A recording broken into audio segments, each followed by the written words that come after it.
Another day, another dollar. Quite literally. With the newest installment from Bungie comes the 30th anniversary pack. But is this drop really a celebration of Bungie, or another cash grab designed to finance the final bells and whistles on the much hyped Witch Queen releasing late in February?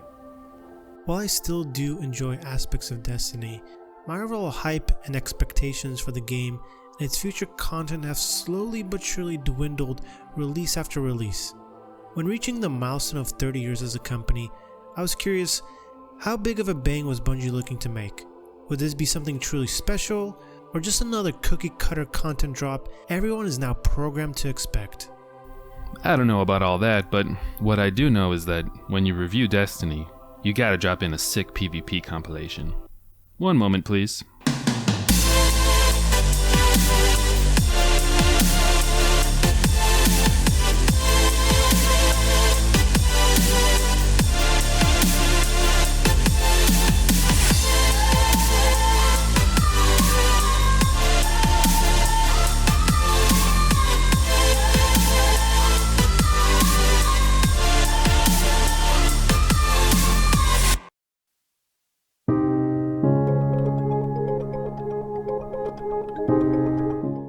We three have a long and storied history with Destiny. We've all been playing consistently since D1, so we thought we'd give you a brief glimpse into how we each generally feel about Destiny going into this. I'm generally a PvP guy, that's what I have the most fun doing in D2, but I'll dabble in PvE around the beginning of each season or when there's a cool new raid. But basically everything I do in D2 is in pursuit of a weapon that I want to use in Crucible. So how I feel about Destiny is mostly based on PvP and how that feels. If you watched our last video about Halo Infinite multiplayer, you know that I think D2 has the best shooting mechanics out of any FPS at the moment. From the smoothness of the controls to the awesome feeling of hitting your headshots and seeing those yellow numbers pop up. When D2 is good, it's real good. Unbeatable in my opinion. But the historical problems I have had with D2's multiplayer have been ability spam, too many supers in a match, and toxic weapons. This Sandbox update aims to right the ability and super spam problems. We'll see how that plays out later on in the video. I've been pretty locked into Destiny since its beta. I was kind of shocked to find out apparently I've logged in close to 4,300 hours between D1 and D2.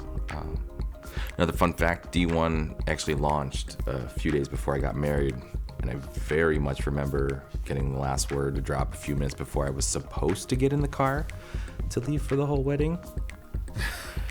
Yeah. Not a tense moment whatsoever or something that would need to be explained later. Bungie's done a good job in my opinion, and still does do a good job getting a lot of momentum behind the hype train. I was instantly drawn into their promises of epic space battles and a multitude of worlds to explore. Now, unlike these two jabronis, I dabble pretty much in everything. I play the shit out of PvE content until I've literally done everything available, or I usually will do a little bit more when I've got clanmates that need to get done. And I also dabble a little bit in PvP, but not as much as these two. I do not play Gambit because nobody likes Gambit. Now, while I've taken a few breaks here and there to explore other games, I always find myself coming back. You only need to check my Xbox stats to see that I play a lot of Destiny, all the way back to D1 beta with a total of 3,400 hours spent between the two releases. Yeah, that's right, I did a little callback to our last video, and I'm sure it'll get Jet's stamp of approval. If you take my stats, you can still play Destiny, make me obsessed with holding out to Destiny. Massive says 3,400 hours. I didn't know he was such a casual Destiny player. Got him. All right, well, let me continue with what I was saying. No. Thank you for that. I think review done. Excuse me.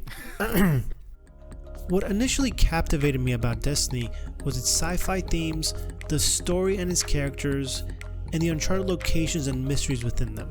However, most of my time spent nowadays is within the Crucible playlist, as the story and its PvE related content haven't really intrigued me in a long while.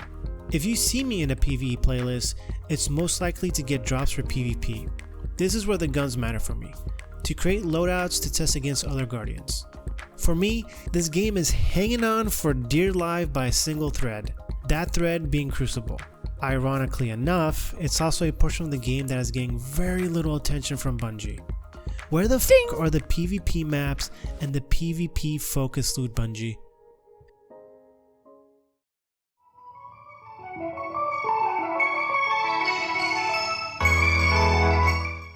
I have a love-hate relationship with the new dungeon. There are definitely parts of it that I like, and there are definitely parts of it that make me want to buy a bullet and rent a gun and just end it all.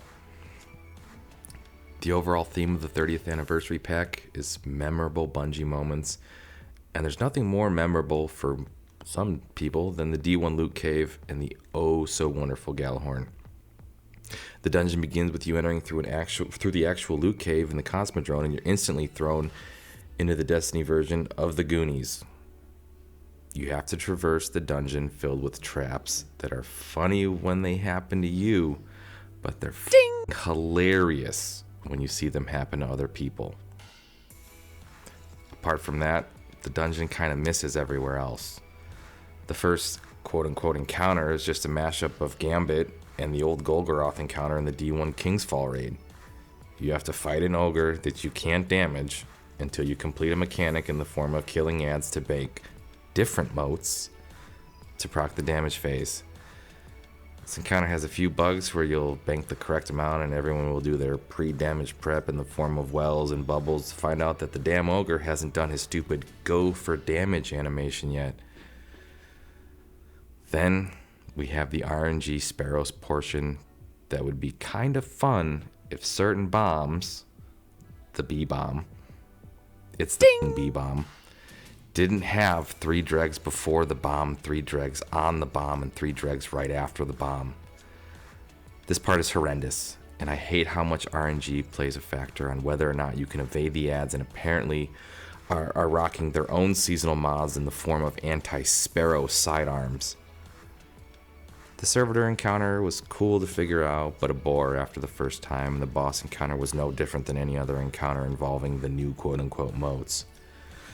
I have a hard time understanding why the Thorn armor comes from a Fallen/Hive dungeon, being a darkness weapon and not necessarily tied to either of those races.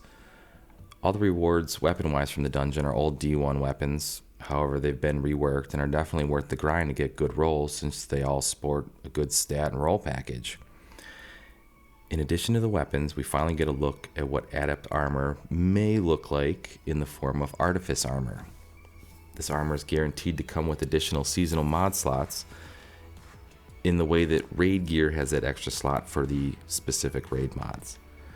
This extra slot, however, completely dependent on the seasonal mods available, gives you the ability to slot more mods, which add a lot of utility, especially when are at a low cost and have the ability to stack.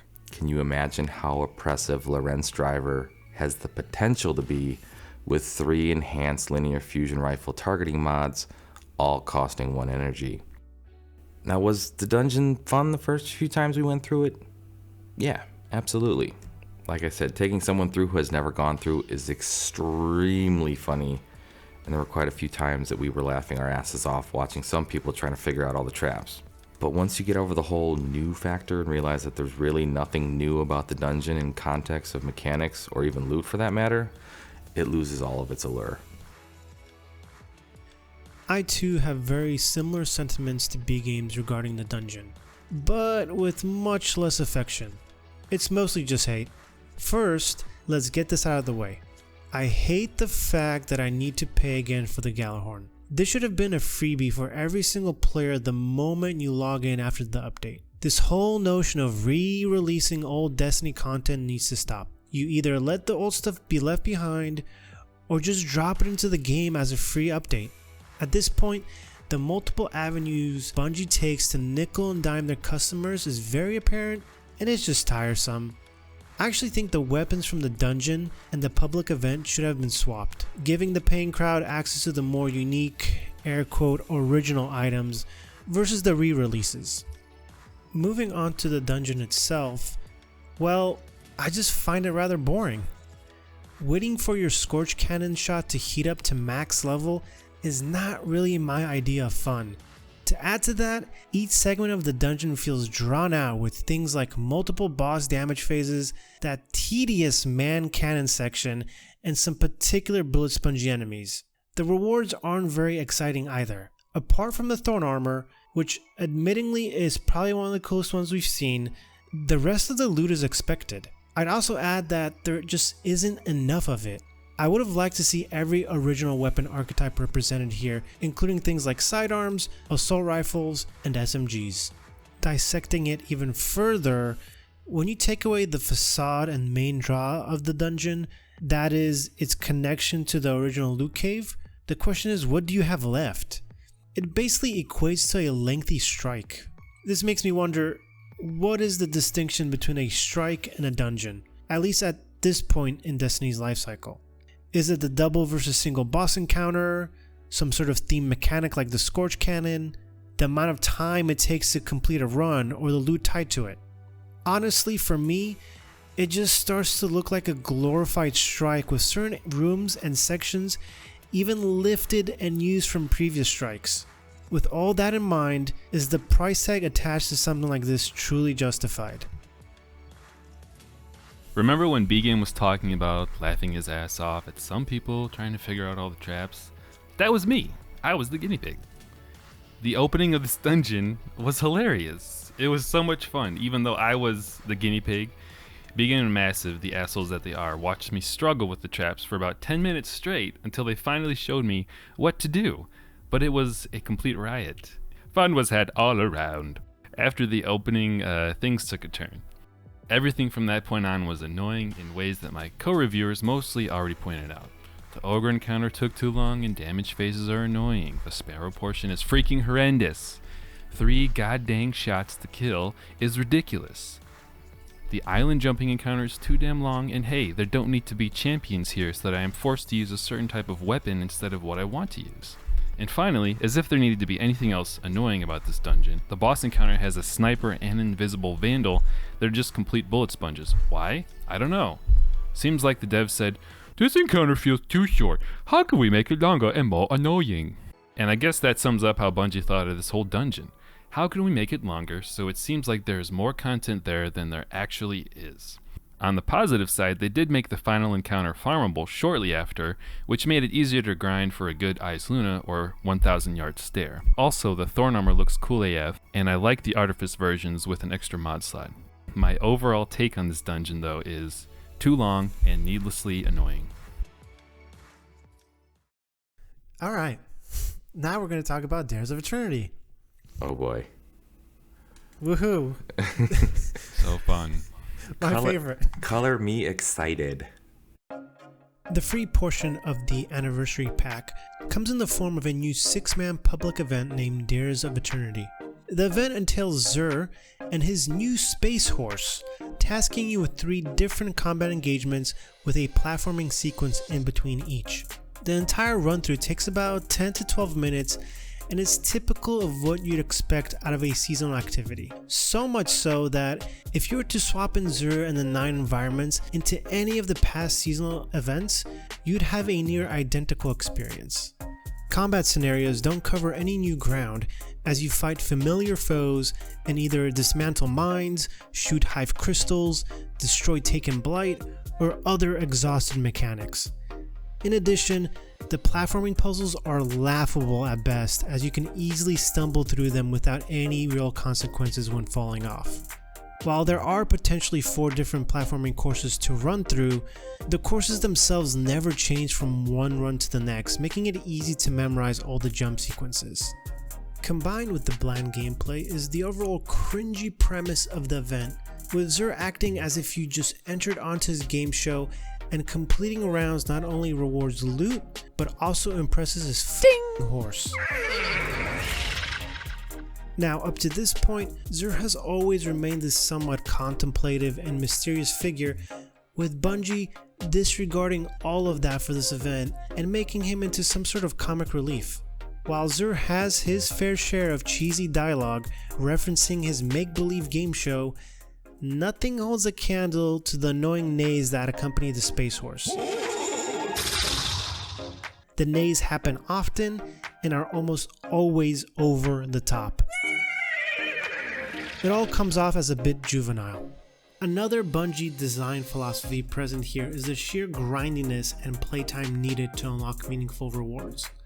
Weapon rolls are RNG based, as usual, while the armor pieces are only unlockable once you attain a certain rank and by owning the anniversary pack. On top of this, there's the addition of convoluted systems including 2 bounty types to keep track of, one from Xur and the other from the damn horse, and then there's 2 different currencies, strange coins and keys, with the former tradable for additional keys to which unlock chests holding the new loot.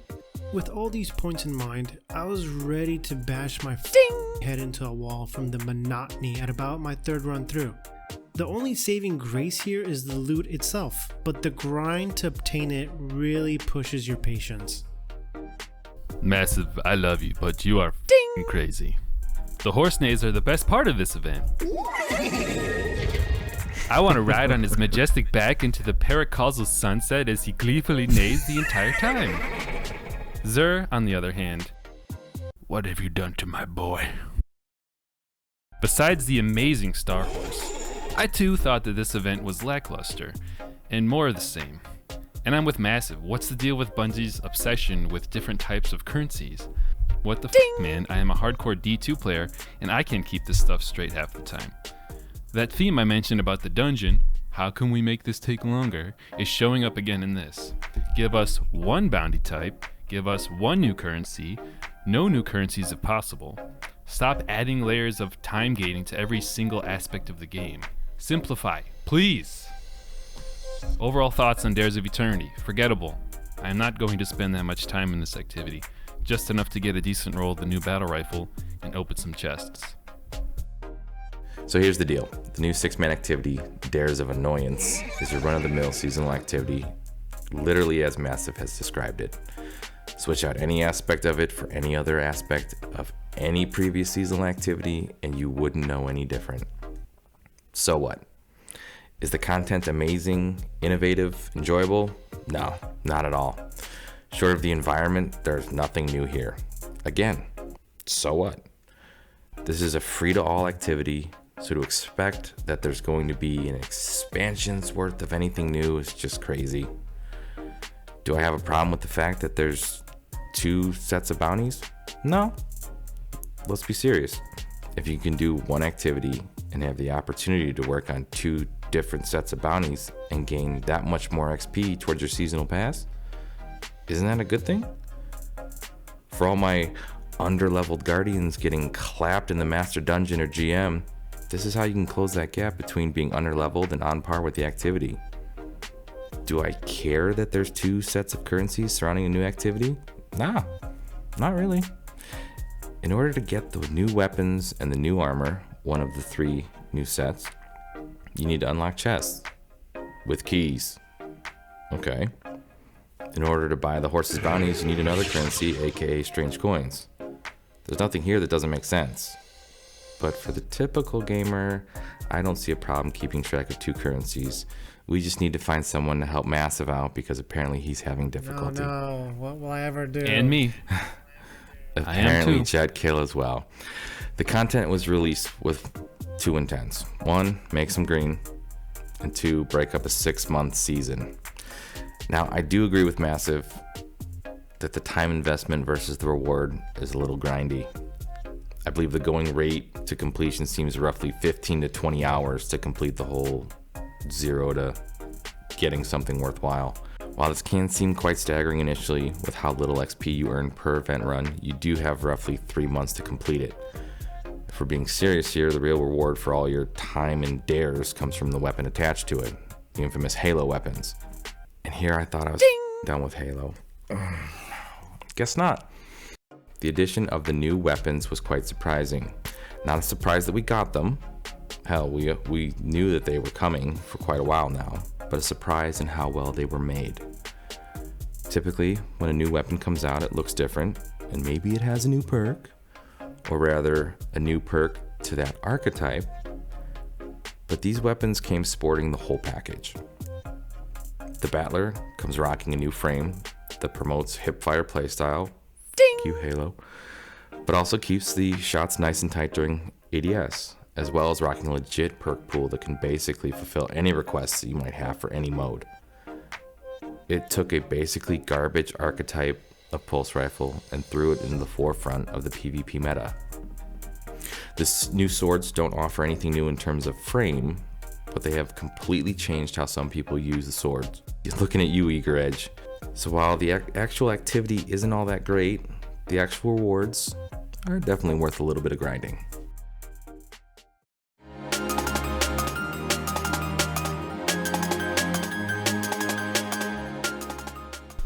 Alright, baby, it's weapon, armor, and mod time. The most exciting part of any new content drop. But I know what you're all here for. IS Luna is back, and it's freaking good. Yeah. Thank you, Massive.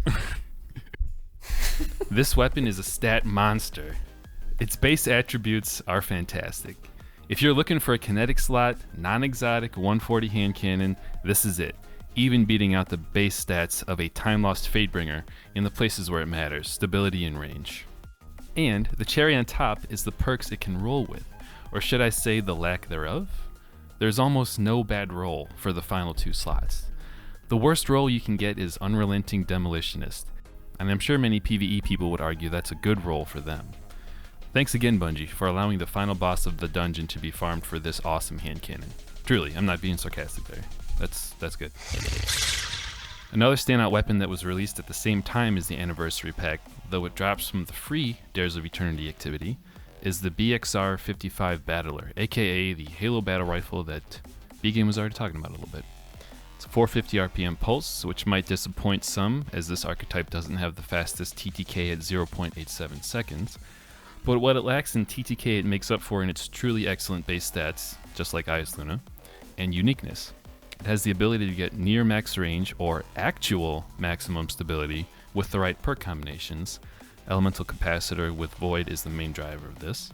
And they give this pulse rifle the intrinsic ability to hipfire without any real penalty to accuracy, as well as the ability to roll with blunt execution rounds, which is a new perk exclusive to this weapon that grants the wielder extra weapon damage if they damage a nearby combatant with a melee ability. Even though I'm not big on using melee abilities, I do love to see Bungie trying out new damage perks like this, and the recently added perk Harmony. It adds a little spice to the game, makes more guns interesting to create a build around if you're into build crafting.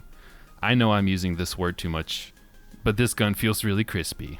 Massive, cue you making fun of me. Go. Look at me and my crispy ace of spades. Got him. Boom, got it. Boom. The recoil direction, stability, and perk rolls come together very nicely on this gun.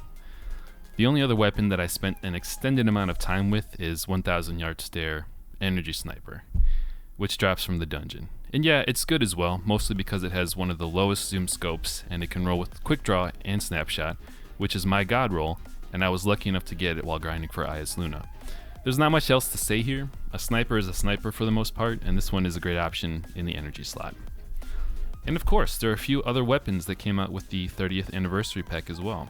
I didn't spend much time with them for one reason or another, so I'll let Massive and Bgame touch on them in more detail if they'd like to. But here's a list of the rest of the weapons that came out with this content update.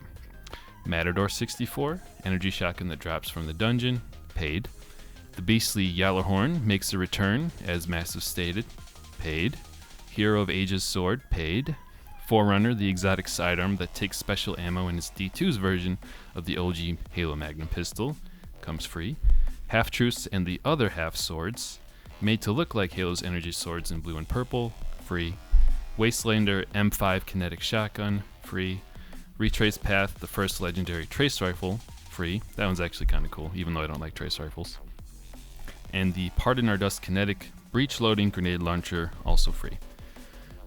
I'll briefly touch on the armor before I give up the mic. The Thorn armor is sexy as hell, and the Halo themed armor is literally the worst armor I have ever seen. I don't get what armor designer looked at the Halo set and approved it for all 3 of the classes. Like, the Hunter might be the worst looking, but I mean, somebody should probably lose their job over that. You don't like to go snowboarding? Snowboarding's fine, but I'm playing Destiny. I'm not snowboarding. Hey, when I'm not killing aliens, I'm going snowboarding, bro. All right, Snake. Got him. Please leave that in the video.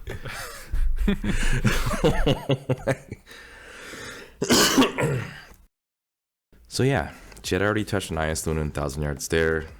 So yeah, we get it. Great stat package, great perk package. Personally though, after running Ice Luna through its paces in PvE and PvP, I'll probably just stick with my Time Lost Fatebringer or my Adept Palindrome. Sorry Jet, but Ice Luna doesn't outclass these in stats or even perks. In my opinion. Does it feel good? Yeah, it feels great. But I've already got amazing rolls in both Fatebringer and Pally, so if it ain't broke, don't fix it. You're right, Bgame. The whole 12 people that ran high-level Vault of Glass can be pretty happy with their Time Lost Fatebringers. My bad, I was wrong. Continue. Everybody has access to Time Lost Fatebringers. So, going along with Jet, I agree that the BR does feel fantastic. They created a new frame for a gun that took a widely underperforming archetype and made it great again. Also, Jet, FYI, you hunter boys can proc blunt execution rounds with your ranged melees as well. Ooh. If you're close enough to proc threat detector on a gun, you're close enough to use a ranged melee to proc blunt rounds. Forerunner feels amazing. I refuse to use the hip fire because I'm not playing Halo, and that's that. Not going to change. Even confined to the scope mode, I do love the gun. With near infinite range, we clocked 64 meter 3-tap. The gun can be outright oppressive in the right hands. The only downside being the fact that you have to suffer through 16 ranks of dares of Bob Barker to get the catalyst, only to find out that the catalyst is a meme. Get a kill, and then you consume 6 rounds to get a frag grenade from Halo. Wow. Said grenade can only rack up a kill if it happens to roll exactly underneath the Guardian, and then said Guardian just stands there and takes it like a champ. Is anyone really going to use this? Oh yeah, definitely take 6 rounds of my ammo and give me a grenade that even if I do get a kill with it, I'm still realistically short a kill on what the ammo could have done in the first place. I'm sorry, but no, and no. And no. The rest of and no again. I said good day. The rest of the collection of the guns felt lackluster. They didn't really do anything more or less than anything that I could easily do with my own 499 out of 500 vault. Bungie, fix it. While I do appreciate the game's first ever non-exotic trace rifle, I can't really ever imagine needing a trace rifle that I don't already own an exotic version of that does way more anyways. I mean, unless you're farming bounties and are adamant about not taking off an exotic just because, yeah, I get to use a retrace path, but short of being stubborn, I don't get the need. Galley came out swinging like we all knew it would after Bungie botched the Mythoclast return. And while the nostalgia of his former self is absolutely there, we all know that more than likely with the drop of Witch Queen, Galley's probably going to take a nerf. There is just nothing that you cannot do with a boatload of Galley. Rating the armor sets, I'd put the Thorn armor at the top. All 3 classes look great in their individual versions. The Marathon armor comes in second, with the Titan probably getting the best outfit of the 3. Lastly is the free streetwear set, which is mostly hideous and half-assed. While the set is free, it not only feels out of place within the Destiny universe, but also does a poor job of representing the other IPs. When you have something like Fortnite, which is able to add characters ranging from Spider-Man to Chun-Li, and even Master Chief himself, you start to ask why weren't armors from the Chief and Arbiter truly represented versus the small hints and nods within the streetwear armor. My spidey sense is saying greed and money! Money! Greed and money. Money. The guns from the dungeon feel like more of the same old, which they really are, as they've been brought back from D1. Sure, the Ice Luna is nice, but there's already plenty of other great hand cannons to choose from. May I suggest Jet's favorite? His trusty Ace of Spades! Did someone say Ace of Spades? Moving on, both the sniper and shotgun once again feel like more of the same. The only thing that gives these dungeon drops some extra spice is the perk pool and being able to roll with things like perpetual motion, which I like the addition of. On the flippity flop, Dares of Eternity has much more exciting weapons to pull. The Forerunner has an interesting design as it falls under the sidearm archetype, but shoots like a hand cannon and uses special ammo. It can also wreck in Crucible when put into the right hands. The BR is cool and everyone seems to love it, but I'm personally sticking to either my Messenger or switching to something like Grid Skipper or Time-Worn Spire. In addition, I played around with the Wastelander and Retraced Path in PvE, and both seem like fun additions when rolled with decent perks. And lastly, Bungie, please, no more swords.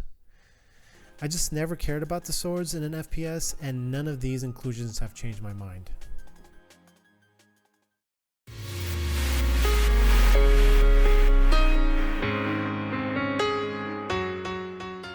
In addition to the content drop, Bungie also introduced a slew of changes to the sandbox, primarily focusing on PvP with the potency of abilities and their balance within the gunplay. Going into this, I was somewhat skeptical of the nerfs to Guardian's toolkits, mainly any downgrades affecting movement options. While I personally think the overall nerfs were necessary to alleviate the constant spamming of space magic, I'm also sad to see things like the Hunter Dodge lose its potency. Then there are some aspects which, in my eyes, need even further nerfs. I'm looking at you, supers. However, at this point, I'd much rather take a playlist without any supers instead. One thing Bungie seems to have snuck into this update is an increased respawn time across the 6-player Crucible playlists. I don't have a firm stance on this change just yet. On one hand, I can see this being another change to reduce the amount of chaos at any given time, while on the other, this could make good teams even better, allowing them to abuse respawns for greater and more oppressive map control. However, overall, the changes seem to be a step in the right direction, with gunfights being less chaotic and my Guardian dying to less randomly thrown space magic. I'm all for the sandbox changes.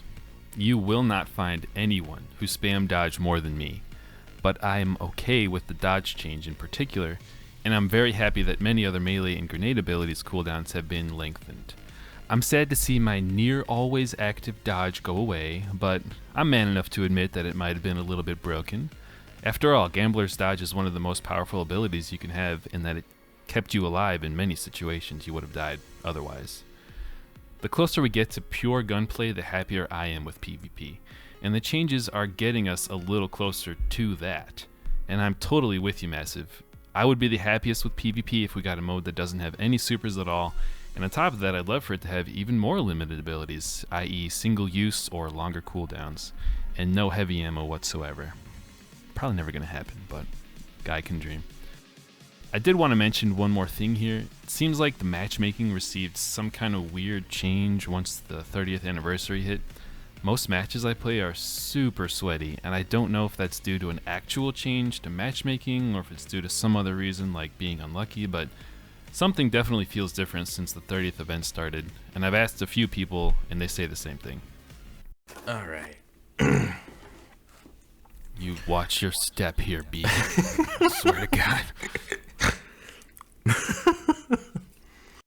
Going into the 30th pack, everyone was super skeptic at what the tremendous amount of unnecessary nerfs was going to look like. Now, while I'm 100% on board with tuning when it comes to multiplayer games, if it's too broke, it's got to be fixed. If it's too trash, it's got to be fixed. The way that Bungie went about it, in my opinion, was a fail. The phrase ability spam was a problem was a broad phrase that really meant just one thing. Shatter Dive is too prevalent.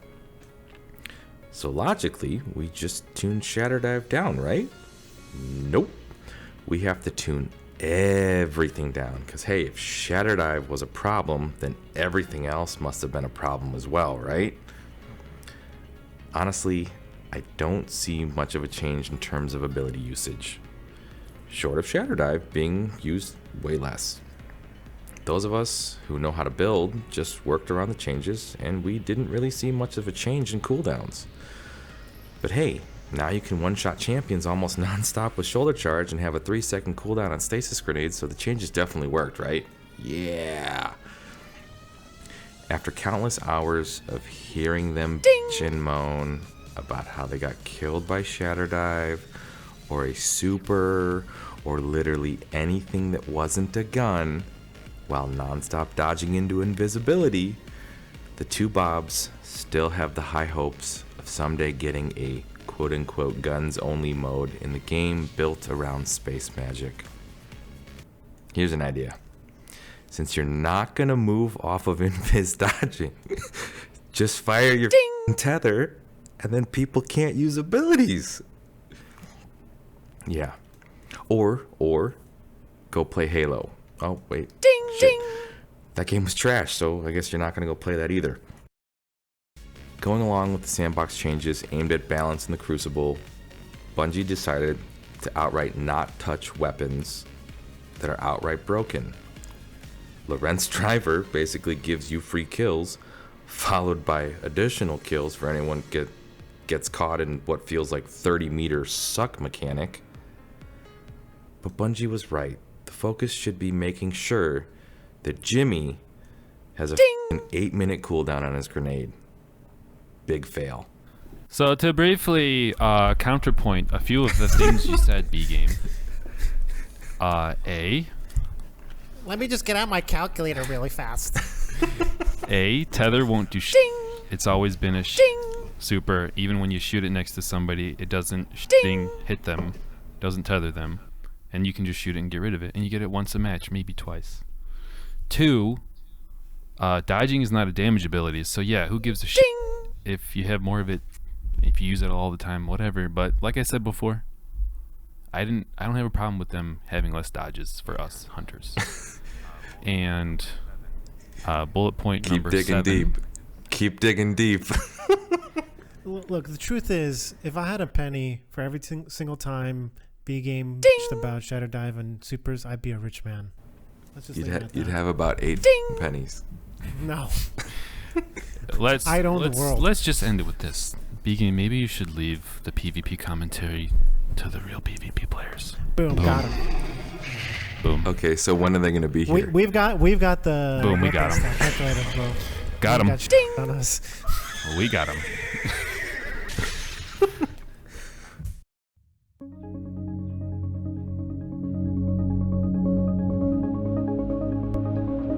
So what did we really get? While we talked about the 6-man activity Dares of Bob Barker, which is nothing more than Bungie's way to really get us to spay and neuter our horses, because let's be serious, we can't stand that fucking horse neighing every 20 seconds. Speak for yourself. We can't really include that since it dropped alongside the anniversary pack and not with it. So when you break it down that way, you can really see that we didn't really get much. I can't see. We got a dungeon alongside some revised weapons. The 2 big drivers were Galley and the Thorn Armor. While Galley is one of, if not the most iconic weapon in all of Destiny history, and the Thorn Armor does look amazing, I'm having a really hard time deciding if this was all worth it. Spoiler, it's not. For a celebratory event that won't come around most likely another 5 to 10 years, there are so many missed opportunities here, while the things we were given feeling somewhat phoned in. If Bungie's goal was to honor Destiny 1 through this new dungeon, they could have at least set the dial to 7, 8, or 9 rather than its very safe 5 or 6. As I stated before, part of this could have been done with the loot by adding more of it. In addition, there are so many cool armor sets that never made it from D1 to D2, which would probably look great in the updated graphics. Who remembers that awesome Vault of Glass ornament, for instance? The other thing missing here is any love for PvP, outside of the sandbox changes, of course.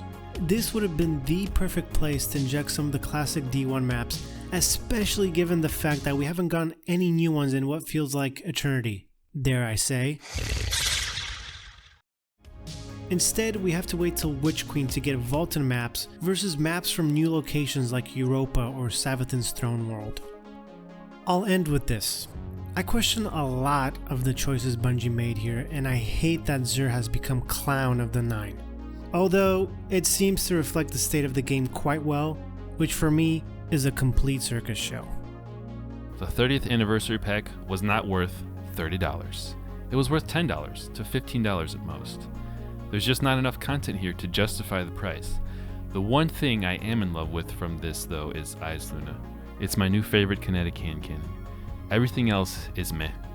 Gjallarhorn is cool, but in PvP I don't care about heavy weapons, except for when someone on the enemy team is using f***ing Heir Apparent.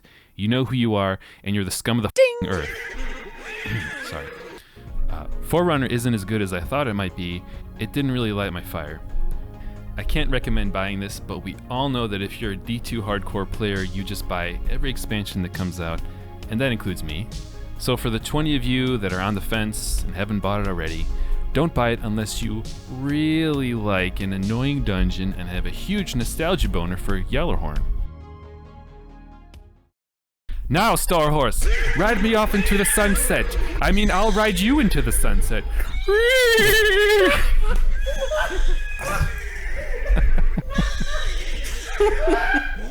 He went for it. He really went for it. End of review. We're done.